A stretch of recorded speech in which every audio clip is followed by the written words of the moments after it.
Can too much resilience actually be a bad thing? Hey everyone, it's Maria here, and today I want to talk about why I think resilience can actually be a bad word, especially if you are someone who is suffering from burnout. Now, me being both a woman and a 911 operator, that is two different populations that are expected to be resilient. And I'm kind of tired of hearing that word. I'm kind of tired of hearing people always say, you just need to be more resilient. You just need to change your mindset. What doesn't kill you makes you stronger, all that sort of stuff. Because, yeah, what doesn't kill you might not kill you, but it can actually make you feel like a giant piece of shit at the end if you're not taking care of yourself. So I'm going to break down why I think resilience is a bad word or can be a bad word. And I'm actually going to cite an article as well from Harvard, I think back in 2017, that kind of discusses the same thing. Can resilience be a bad thing?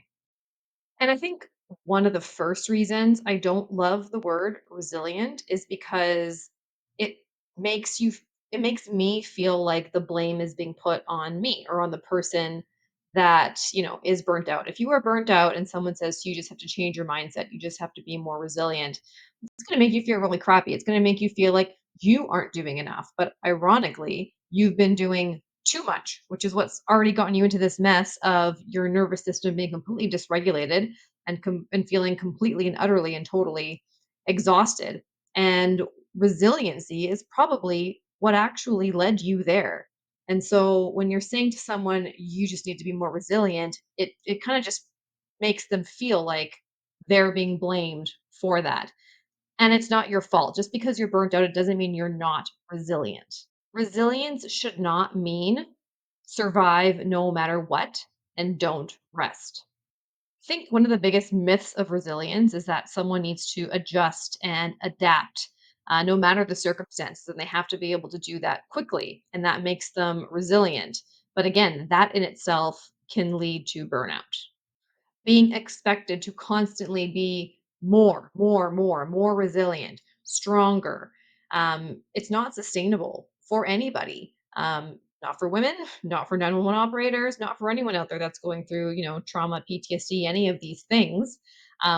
More is not more in this case. Less is more when it comes to burnout. And so it's getting, being resilient, because I think to some degree, yes, we do need to be a little bit resilient, but the word has been abused over the years.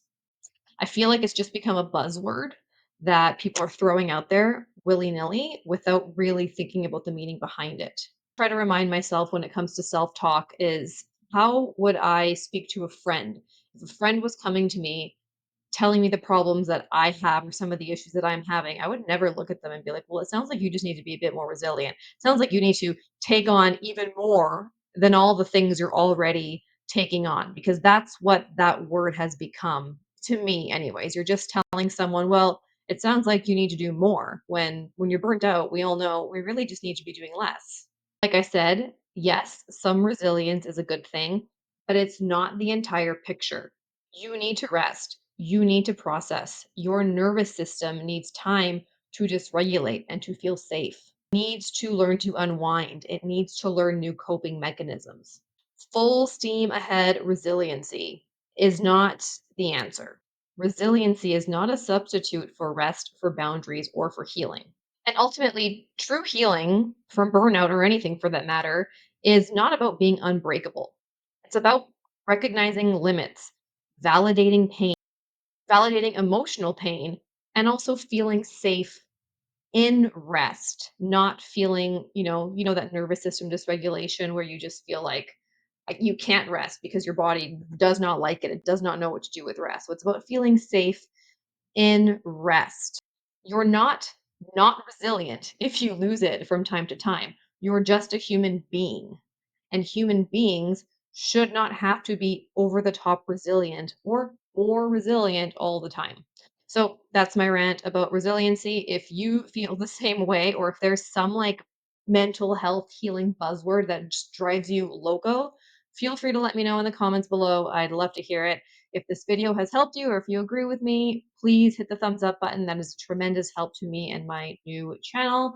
And we'll see you in the next video.